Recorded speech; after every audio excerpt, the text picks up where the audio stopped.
इतिहास जब पुराना हो जाता है तो लोग उसे पुराण कहते हैं। हमारे पुराणों में प्राचीन भारत का इतिहास है।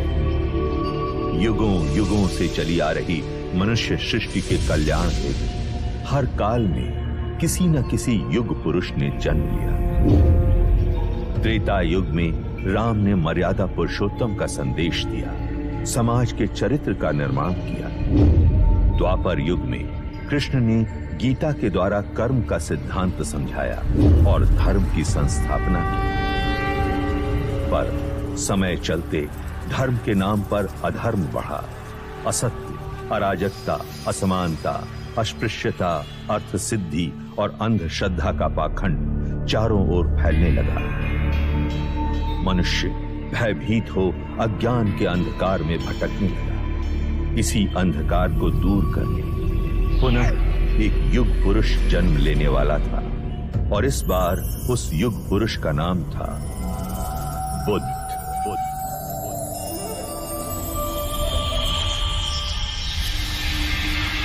महाभारत युद्ध पश्चात कई युग बीत चुके थे। उस महायुद्ध की परछाई ने भारतवर्ष को कई हिस्सों में बांट दिया था।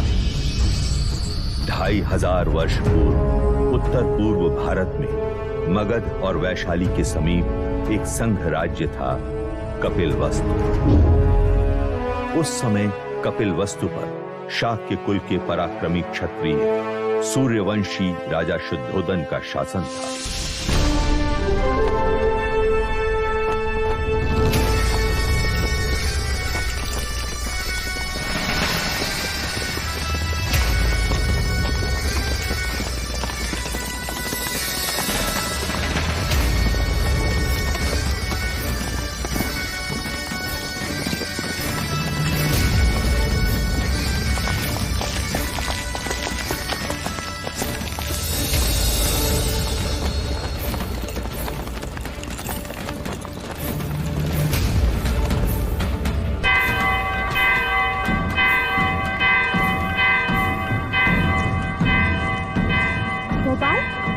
लगता है कोई खुशी का संदेश है। हाँ लौशिका, वरना ये गगन ढोल क्यों बजे?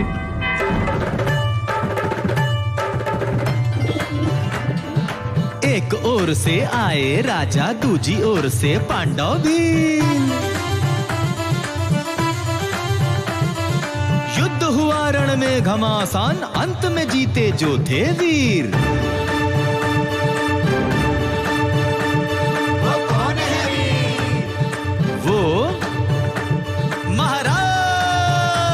शुद्धोदन।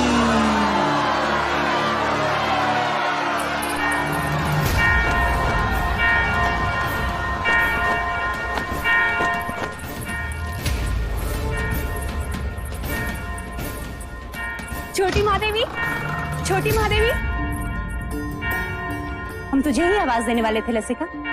यह गगन ढोल खुशी के समाचार है महादेवी। महाराज शुद्धोधन पांडव भीलों की प्रजाति को युद्ध में पराजित कर कपिलवस्तु लौट रहे हैं।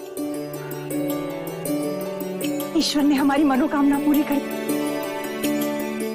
क्या यह समाचार महादेवी महामाया तक पहुंचा? नहीं, वो इस समय अपने कक्ष में नहीं है। ठीक है, तू गरीबों में अन्नदान का प्रबंध कर। यह खुशी का समाचार हम स्वयं अपनी बड़ी बहन को देंगे।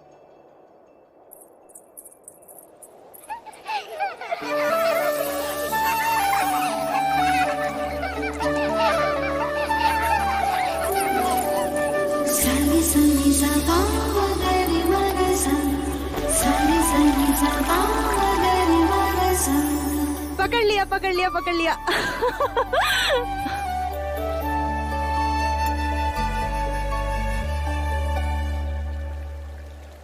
दीप्त, बाकी बच्चे कहाँ गए? बच्चे? कौन से बच्चे? यहाँ मैं अकेला हूँ।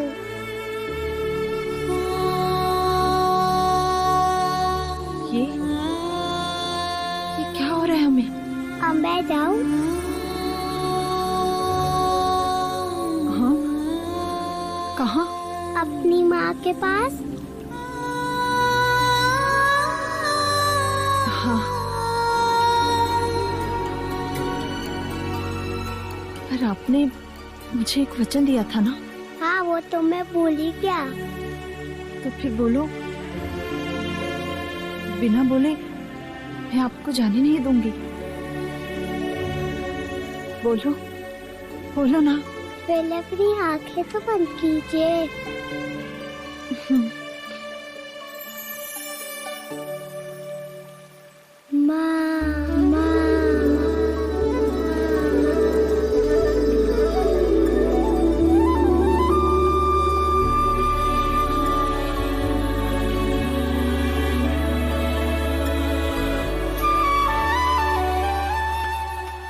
दीदी, दीदी, तुमने श्रृंगार नहीं किया अभी तक? श्रृंगार? वो किस लिए? यह गगन ढोल सुने नहीं तुमने? हवाएं समाचार लाई हैं। महाराज विजयी होकर लौट रहे हैं। पूरे कपिल वस्तु में आनंद का गुलाल छाया है। प्रजापति, ये तो बड़ी खुशी की बात है। तो जाकर उनके स्वागत की तैयारी कर और आने पर इतनी सेवा करना, उनकी इतनी खुशी देना उन्हें कि युद्ध भूमि की सारी थकान मिट जाए। और तुम?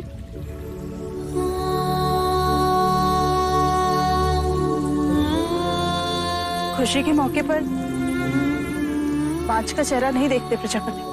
दीदी, मेरा चेहरा देखते ही संतान ना होने का मेरा ये दुख महाराज का दुख बन जाएगा और मैं उनके दुख का कारण नहीं बनना चाहती। दीदी, तुमने महाराज से मेरा विवाह इसलिए कराया था ताकि महाराज को संतान सुख प्राप्त हो और कपिल वस्तु को उसका उत्तराधिकार।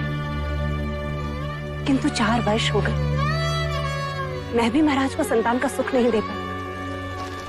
तो 5 तो मैं भी हुई ना। ना प्रजापति, ना। मैं अपनी आशा के मुंह से अशुभ सुनना नहीं चाहती। और मैं भी तुम्हें इस हाल में नहीं देखना चाहती। इस वक्त हम दोनों का कर्तव्य है कि हम मिलकर महाराज का स्वागत करें और उनकी खुशी को दोगुना कर दें। क्या चाहती हो तुम? बस इतना कि जब महाराज आए तो तुम उनका स्वागत पूरे 16 श्रृंगार के साथ करो और महाराज बस तुम्हें ही देखते रह जाएं। महाराज की, महाराज की, महाराज की, महाराज की, महाराज की, महाराज की, महाराज की, महाराज की, महाराज की, महाराज की, महाराज की, महाराज की, महाराज की, महाराज की, महाराज की, महाराज की। सारे संगी सा मगरि मगसा, सारे संगी सा मगरि मगसा।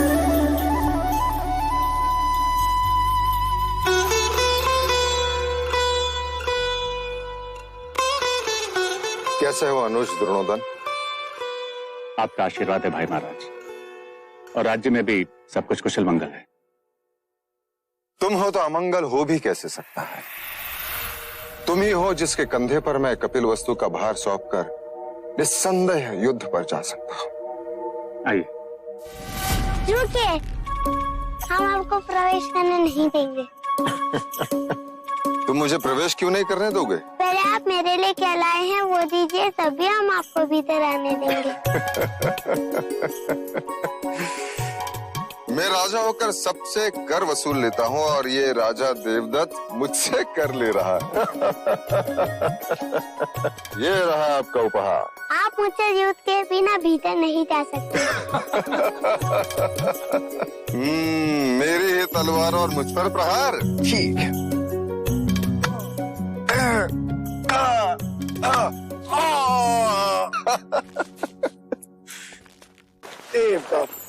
अप्रतिम।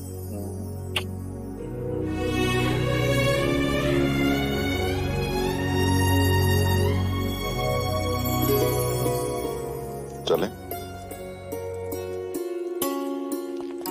महाराज की, महाराज की, महाराज की।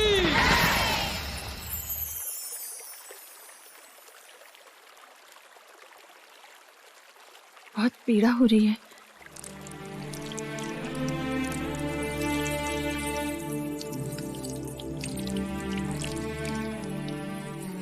नहीं महामाया, ये पीड़ा उस पीड़ा के आगे कुछ नहीं जो भाग्य ने हमें दिया है।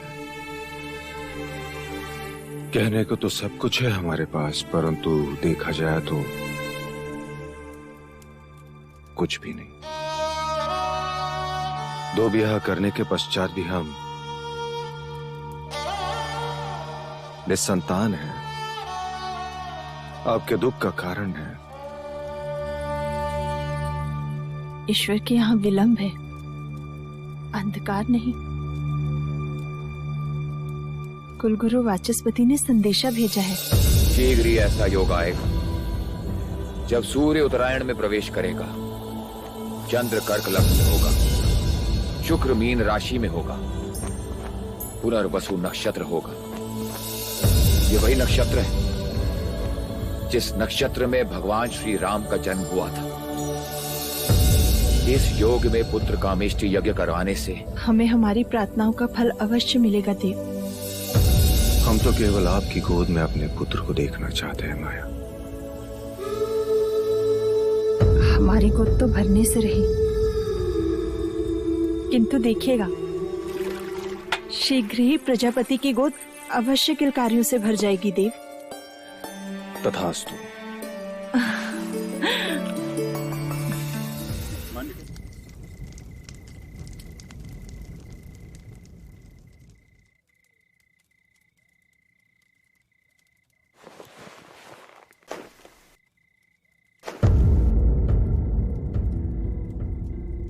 महामाया,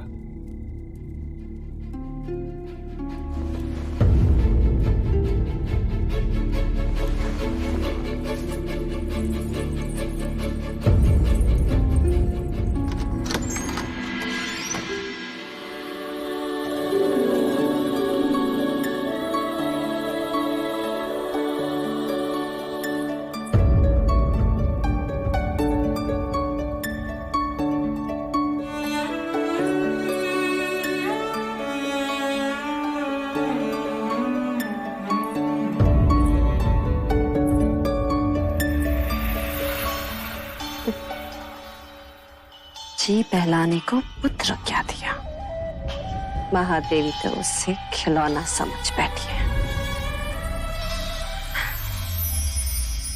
अरे महादेवी, आप इस वक्त यहाँ? वो हमें नींद नहीं आ रही थी तो सोचा एक क्षण देवदत्त को देखाएं। देवी, बिल्कुल ठीक किया। मेरा देवदत्त आपका पुत्र ही तो है।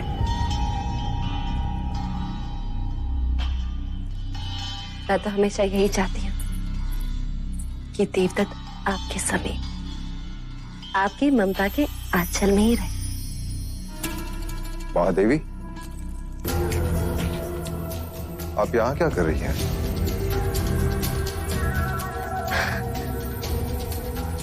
महाराज, मैं समझती हूँ महादेवी की व्यथा। हो जाता है ऐसा कभी कभी। जो चीज नहीं होती उसकी इच्छा प्रबल हो जाती।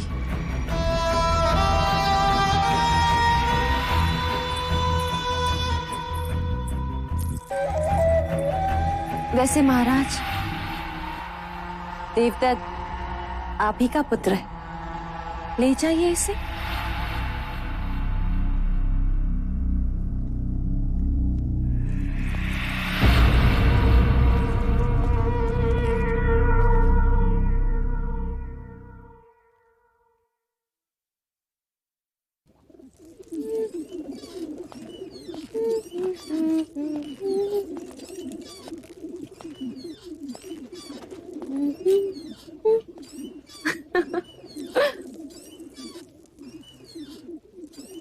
देवदत्त कहाँ है मंगला?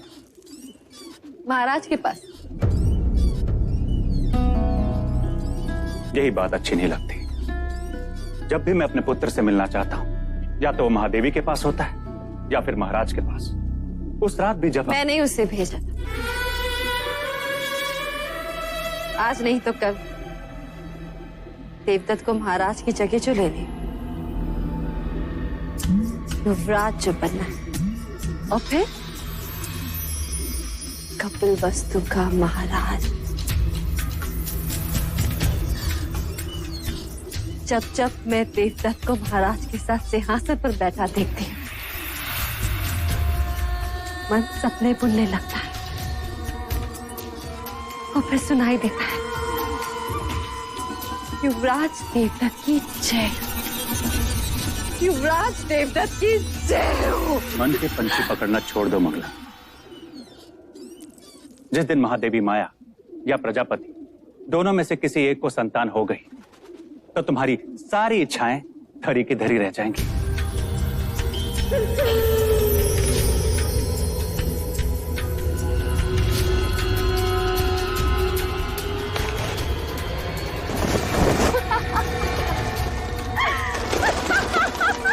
अब क्या हुआ? देखो, सपनों के पंछियों को कैसे पकड़ लिया मैं। ये उनके सपने थे और मेरा जाल। उन्हें संतान प्राप्त होना असंभव है आज। उसी असंभव को संभव बनाने कुल गुरु वाचस्पति आए पुत्र कामेष्टि यज्ञ कराने के लिए। पुत्र कामेष्टि यज्ञ? ऐसे पुत्र कामेष्टि यज्ञ करने से अगर संतान प्राप्त होने लगे तो सारे संसार में आग लग जाएगी। चामुका जी देवी, इन पंछियों को पिंजरे में बंद कर दो। देवदत्त को तीरंदाजी में काम आएंगे।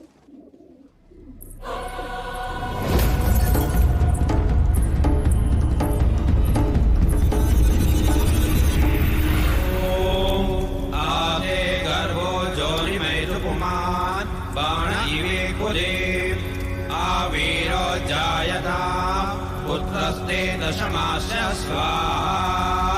ओम इदं अग्नये नमः। ओम इदं विष्णवे नमः। राजन, सभी देवी देवताओं और ग्रहों के बाद हम कुल देवता सूर्य देव का आवाहन करें। सूर्य देवता अपने कुल की रक्षा हेतु अपनी किरणों पर सवार होकर इस कमल को खिलाएंगे। आदिदेव नमस्तुभ्यं प्रसीद मम भास्कर। दिवाकर नमस्तुभ्यं प्रभाकर नमोस्तुते।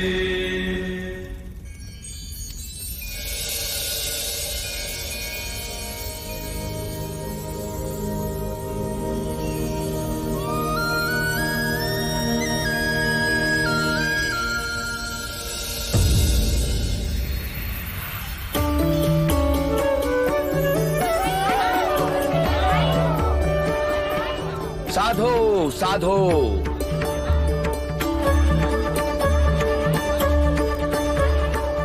कमल के फूल का खिलना यह संकेत देता है कि आपका भाग्य खुलने वाला है राजन।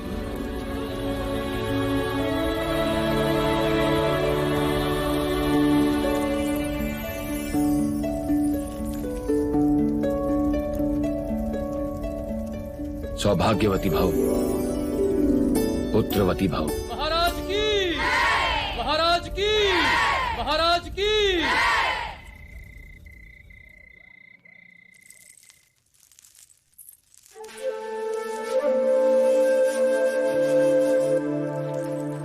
प्रजापति, हम आप ही के कक्ष में आ रहे हैं। नहीं देव, हम चाहते हैं कि आज की अशुभ रात्रि आप महादेवी माया के साथ ही बिताएं। परंतु महामाया चाहती है कि आज की रात्रि हमारा मिलन हो। किंतु प्रकृति का संकेत कुछ और ही कह रहा है। हम कुछ समझे नहीं। कुछ दिन स्त्रियों को अकेले ही बिताने होते हैं देव। आप जाएं। कल का सूर्य कपिल वस्तु में नई खुशियां लाएगा। आपकी रात्रि शुभ।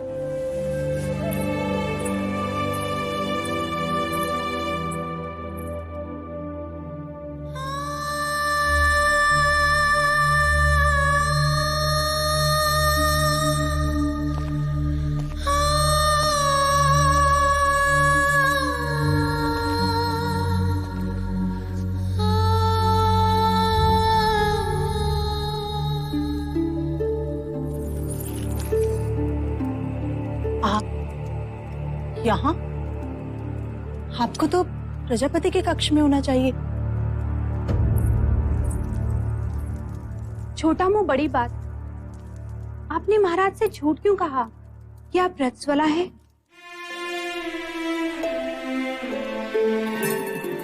क्योंकि हम चाहते हैं कि कपिलवस्तु का उत्तराधिकारी दीदी की कोख से पैदा हो। उनकी संतान इच्छा इतनी प्रबल है, इस योग में भाग्य को भी विवश होना पड़ेगा।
तो ये था वो स्वप्न जो महारानी महादेवी ने पुत्र कामिष्ठ यज्ञ के पश्चात देखा।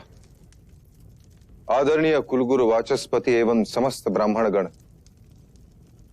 कृपा करके हमें यह बताएं स्वप्न का तात्पर्य क्या है?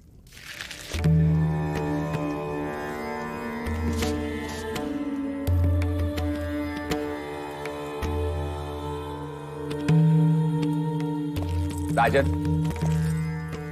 ये स्वप्न शुभ है। लाल कमल का खिलना सृजन का संकेत, आकाश से सफेद हाथी ऐरावत के अवतरण का अर्थ है। कोई दिव्य आत्मा जन्म लेने वाली। बधाई हो, महादेवी गर्भ से है। बधाई हो महादेवी, बधाई हो महाराज। बहुत बहुत बधाई।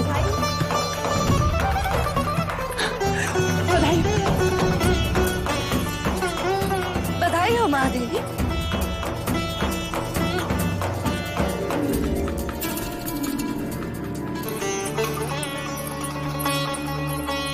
बधाई हो महाराज, बधाई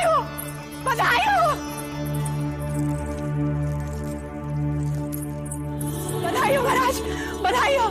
वैद्य जी ने घोषणा कर दी है, महादेवी गर्भ से है। अब शीघ्र ही कपिलवस्तु को उसका उत्तराधिकारी मिलेगा।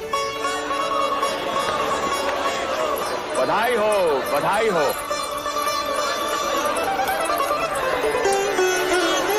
राजन, एक और बात, इस योग में जन्म लेने वाला बहुत बड़ा योद्धा बनेगा। ऐसा ही होगा। हम तो केवल राजा बने, वो राजाओं का राजा होगा, महान योद्धा होगा, चक्रवर्ती सम्राट होगा।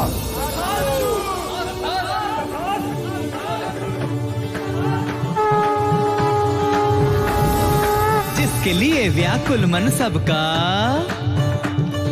वहां आया शुभ समाचार। है कोई आने वाला जो लाएगा खुशियों का संसार। अरे वो कौन है? कौन है भाई? बुझो बुझो वो कपिल वस्तु का युवराज।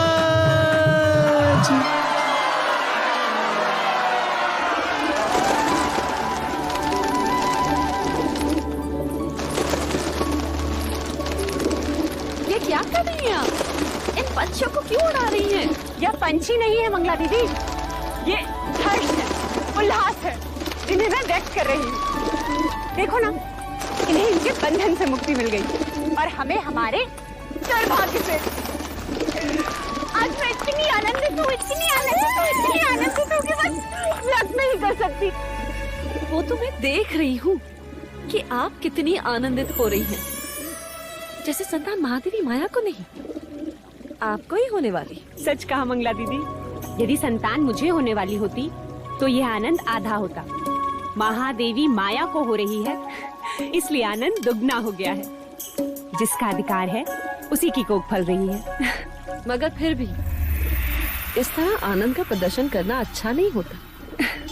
वो कहते हैं ना, ईर्ष्या का विष तो हवाओं में भी होता है। न जाने कौन विघ्न करता सुन ले और न जाने किसकी अशुभ दृष्टि लग जाए। अब तो जो अशुभ दृष्टि डालेगा चेहरा उसी का काला होगा।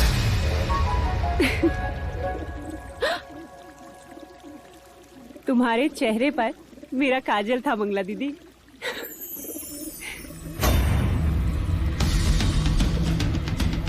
मेरे तो केवल गालों पर काजल था महादेवी प्रजापति, और मैं तो तुम्हें काजल भरे काले आंसू रुलाऊंगी।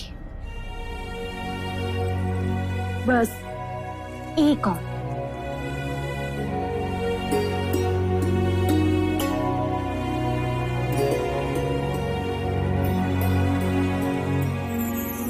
तो मेरी माँ है या बहन, क्या क्या करेगी मेरे लिए? अब रिश्ता है तो करना तो होगा ही। और वैसे भी तुम सबके साथ तो युवराज का केवल एक ही रिश्ता है, पर मेरे साथ तो दो दो हैं। दो? वो कैसे? अब देखो, मैं महाराज की अर्धांगिनी हूँ, यानी युवराज की माँ हुई, और तुम्हारी बहन अर्थात युवराज की मासी भी हुई। तो हुए ना दो दो रिश्ते।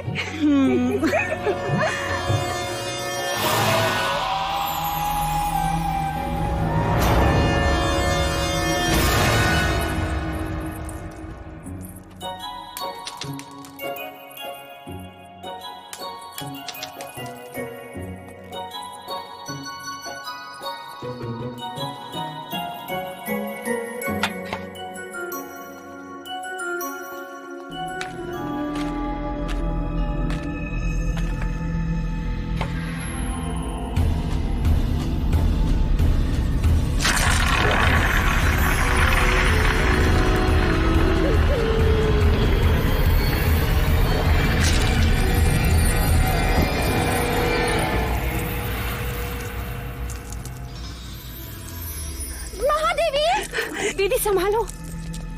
महादेवी, क्या हुआ? देवदत्त कंचे खेल रहा था, महादेवी का पैर फिसला। आप ठीक तो है महादेवी? ईश्वर की कृपा है, नहीं तो आज महादेवी की गोद सूनी हो जाती। गोद सुनी हो शत्रुओं की, महादेवी की तो बस गोद भराई होगी। क्यों दीदी? तथास्तु बोलो मंगला दीदी, तथास्तु बोलो। तथास्तु।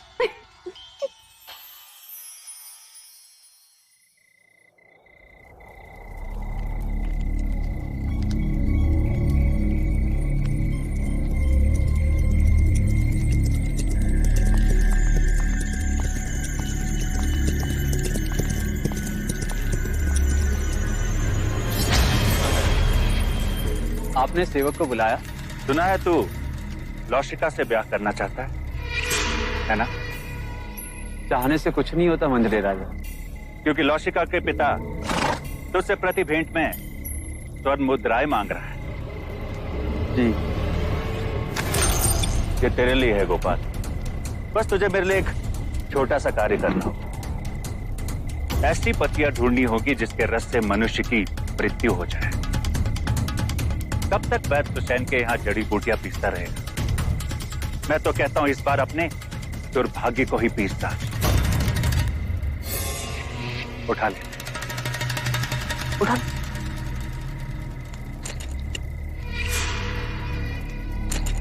मैंने तेरा कार्य कर दिया गोपाल, अब तू मेरा एक कार्य करेगा।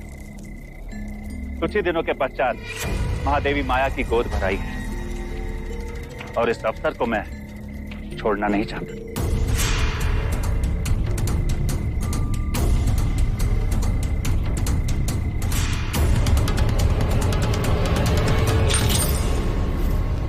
बस गोद भराई के दिन मुझे इतना ही करना होगा। किसने दी तुझे ये मोहर? ये मैं नहीं बता सकता लौशिका। तू मेरा मरा मुंह देखेगा गोपाल, यदि ना बताया तो? यदि बता दिया तो तुम मेरा मरा मुंह देखेगी, वो जीवित नहीं छोड़ेंगे मुझे। लेकिन क्या लौशिका, कब तक तू दासी बन के रहेगी और कब तक मैं ये पत्तियां पीसता रहूंगा? और महाराज को पता चल गया तो? अब वो तुझ पर निर्भर करता है लौशिका कि तू किससे ज्यादा स्नेह करती है, अपने गोपाल से या फिर कपिल वस्तु के आने वाले उत्तराधिकारी से।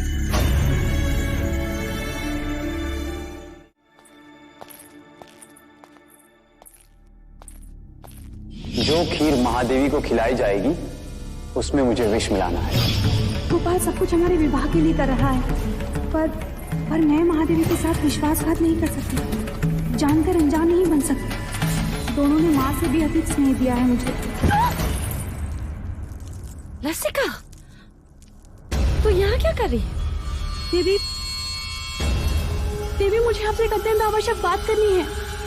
वो महादेवी माया को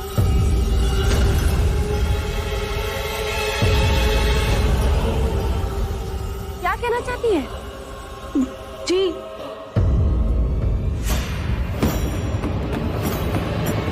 कुछ नहीं। ओम मूकं करोति वाचालं पंगुं लंघयते गिरिं यत्कृपातमहं वन्दे। किसका साथ दे रही है लौशिका? क्या एक अपराधी के साथ जीवन बिता पाएगी?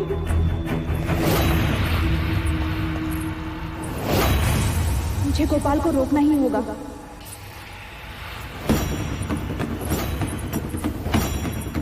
महादेवी, अब तो आपको बच्चा संभालना सीखना ही होगा।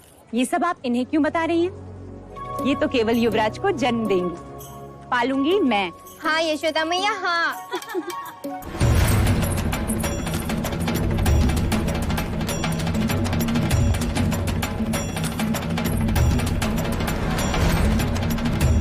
महादेवी, आपसे एक आवश्यक बात करनी है। लौशिका, जो बात करनी है बाद में कर। चले जा, भगवान का नैवेद्य ले आ। पता नहीं है महादेवी ने सवेरे से अन्न ग्रहण नहीं किया। जा।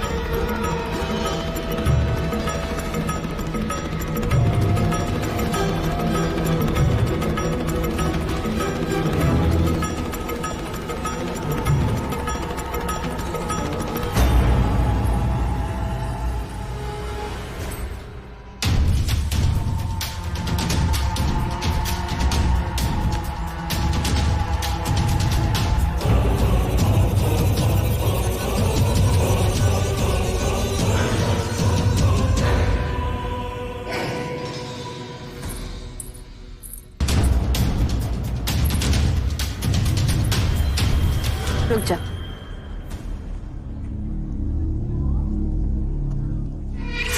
महादेवी प्रजापति, लीजिए। देवदत्त, आओ महादेवी को प्रसाद ग्रहण करने दो।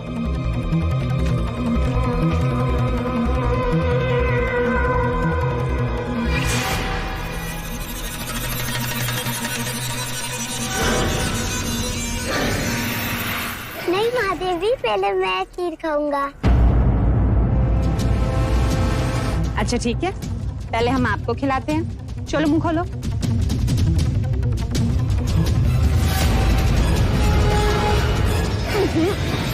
मैं तो पहले महादेवी को खिलाऊंगी। नहीं पहले मैं, नहीं पहले मैं, नहीं पहले मैं। अच्छा ठीक, मत खिलाइए।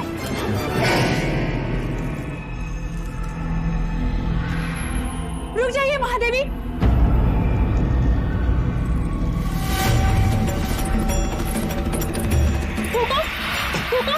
लौशिका, ये क्या कर रही हो? महादेवी, इस खीर में विष मिला है।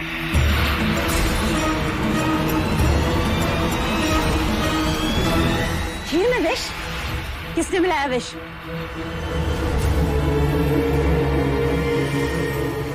किसने मिलाया विष? हम तुमसे पूछ रहे हैं।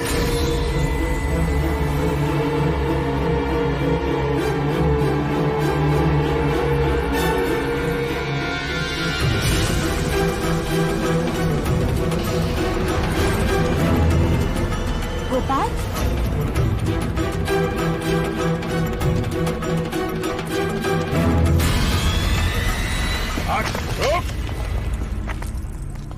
किसके कहने पे किया तुमने ये? उत्तर दो गोपाल। क्यों किया ऐसा? बता। बोलो।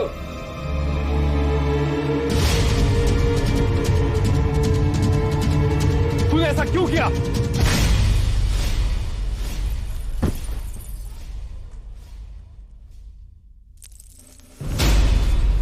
भैया, ये आपने क्या किया? गोपाल का जीवित रहना आवश्यक था, वही हमें असली अपराधी तक पहुंचा सकता था।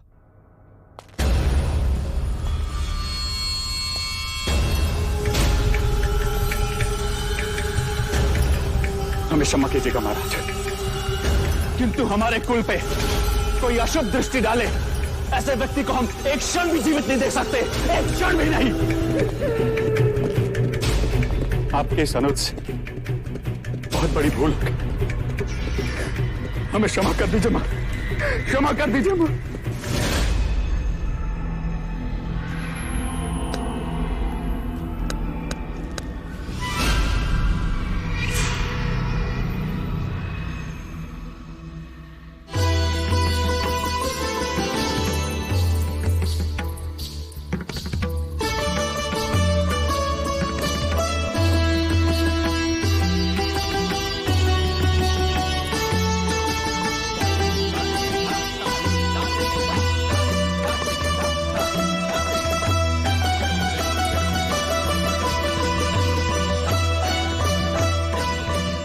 महादेवी,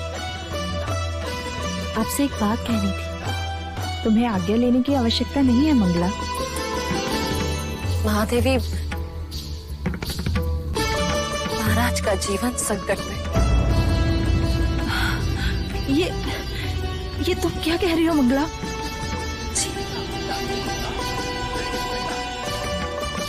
एकांत,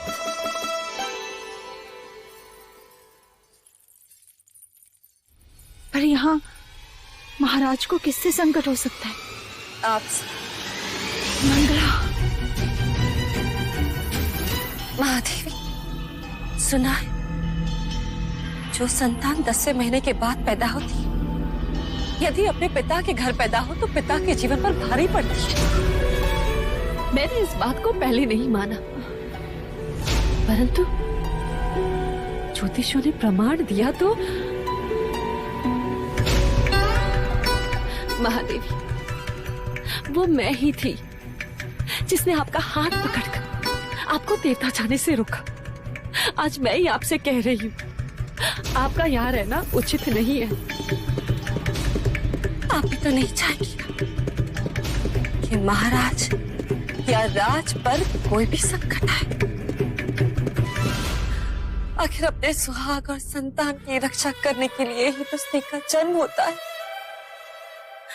महादेवी, कुछ भी हो जाए, आप महाराज को मना लीजिए। शीघ्र, अति शीघ्र यहाँ से प्रस्थान कीजिए।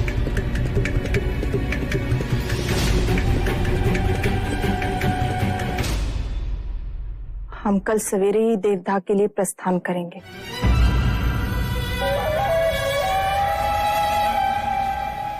आप देवता जाएंगी जरूर महादेवी, परंतु वापस नहीं आएंगी।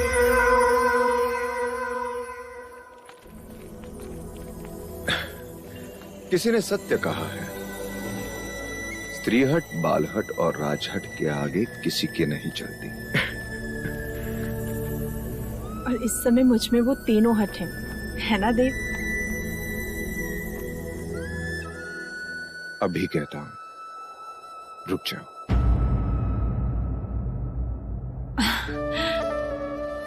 और मैं कहती हूँ जाने दीजिए, मेरा स्वास्थ्य भी अच्छा है और मन भी प्रसन्न है। इसी कारण मैं और प्रजापति माता पिता से भी मिल लेंगे। युवराज के जन्म का समाचार मिलते ही आप भी चले आना देवदा। सारी सनी सा पा मगरी मगा सा, सारी सनी सा पा मगरी मगा सा, सारी सनी सा पा मगरी मगा सा।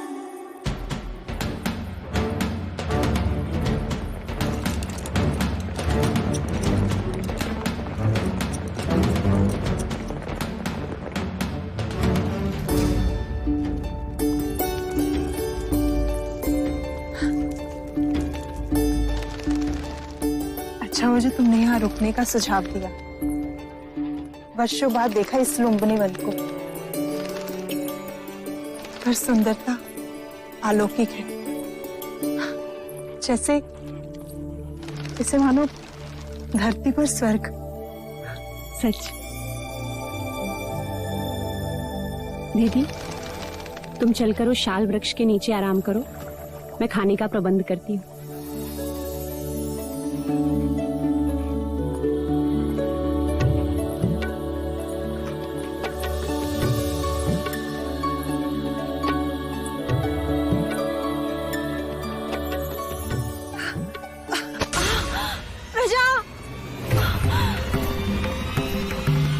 दीदी, लौशिका, दाई माँ, पिंजरी, जल्दी आओ। देखो महादेवी को क्या हो रहा है।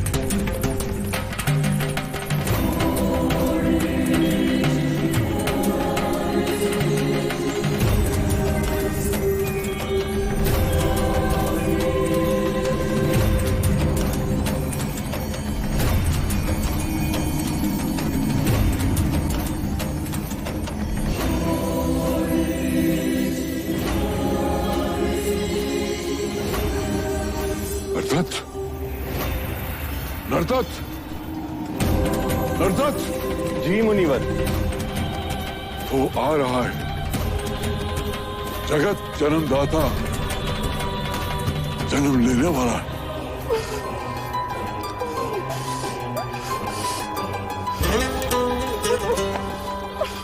दीदी, दीदी तुम बस धीरज धरी डाल थामे रहना। उसने कहा था कि वो आएगा, अब वो आ गया है।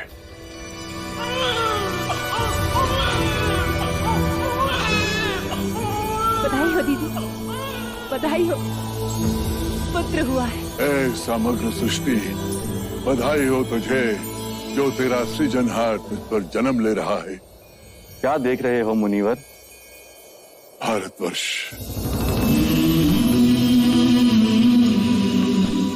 कपिलवस्तु,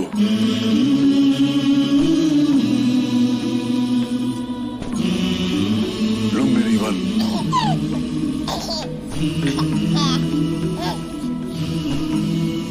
सुंदर,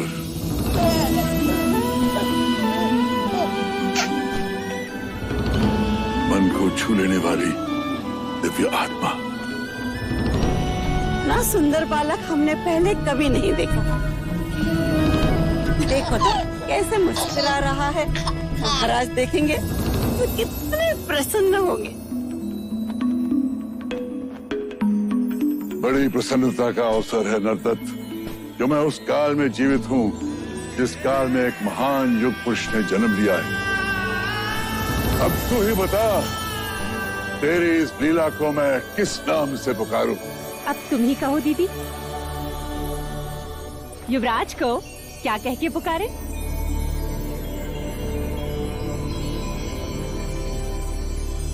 सिद्धार्थ। बुद्ध, बुद्ध, आरंभ हो गई निर्वाण प्रथा। सुनो सुनो ये बुद्ध कथा।